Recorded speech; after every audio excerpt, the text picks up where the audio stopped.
Title: TV News Maverick David Bohrman, the visionary 69-year-old's last act.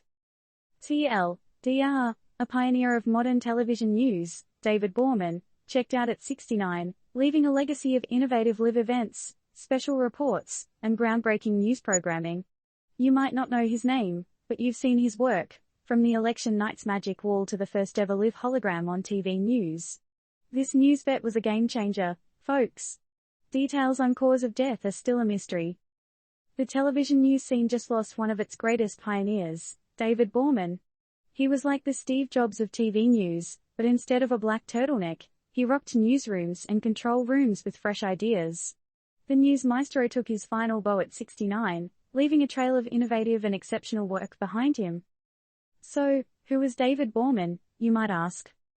Known for his pivotal role in reshaping how we consume news, Bohrman was a heavyweight at major networks including CNN. He was the unseen magic behind many of the news features we've come to know and love, think The Magic Wall during election night, and shows like The Situation Room and State of the Union. Pretty epic, huh? At CNN, he was more than a man with a plan, he was a force of nature. As senior vice president and Washington bureau chief, he was the brains behind shows like Newsnight with Aaron Brown and the Moneyline NewsHour. Oh, and did we mention he produced over a dozen presidential debates? Talk about making waves.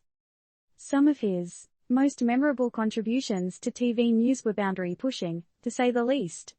Remember that Republican presidential debate in 2008, with the candidates backdropped by Air Force One? Or when Bohrman made us question reality by introducing the first ever live hologram in news coverage? That was all him, folks. But, like a true rock star, Bohrman didn't stop there. After his CNN gig, he became president of Current TV, a network founded by Al Gore and Joel Hyatt, driving a lineup of progressive hosts.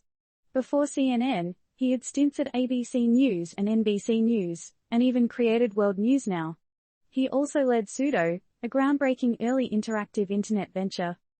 Susan Zansky, CBS News producer, described Bohrman as a game-changer who challenged and inspired them, bringing presidential election coverage to a place we'd never been.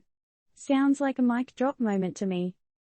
Bohrman's long list of awards includes 6 Emmys, 2 Peabody Awards, a George Polk Award, and 4 DuPont Awards.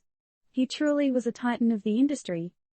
Bohrman is survived by his wife Catherine, their children Amber and Harrison, and granddaughters Sloane and Paige.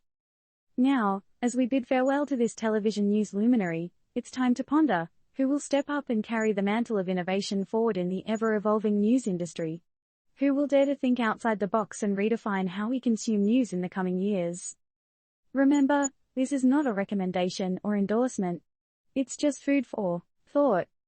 And the big question remains, in the rapidly shifting sands of news media, who's going to be the next Bohrman? Who will take on the task of pushing boundaries and changing the